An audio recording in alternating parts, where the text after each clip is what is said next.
ఒకవేళ ఈరోజు దేవుడు మీ శరణంగా లేడేమో, ఈరోజు అంతా బాగుండొచ్చేమో, అంత సుఖము, అంత ఆనందం, అంత దీవెనలు ఉండొచ్చు.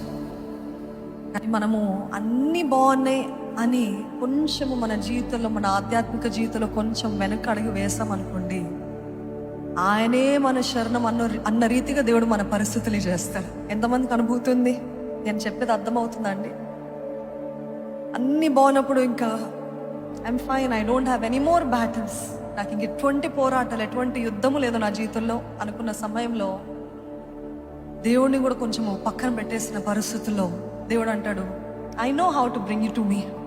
కదా, నా దగ్గరికి నేను ఎలాగ రప్పాలో నాకు తెలుసు అని కొన్నిసార్లు దేవుడే శత్రువులను అనుమతిస్తాడు, పోరాటాలు అనుమతిస్తాడు, యుద్ధాలు అనుమతిస్తాడు.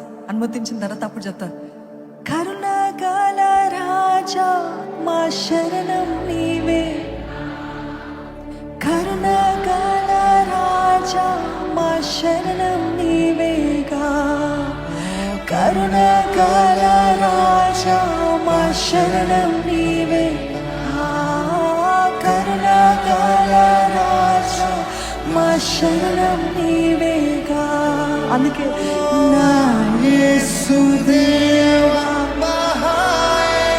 నువ్వు గొప్ప దేవుడయ్యా, నా యేసుదేవా, మహాయేసుదేవా, నా యేసుదేవా, మహాయేసుదేవా, నా యేసుదేవా, మహాయేసుదేవా. హల్లెలూయా, బిగ్గరగా హల్లెలూయా.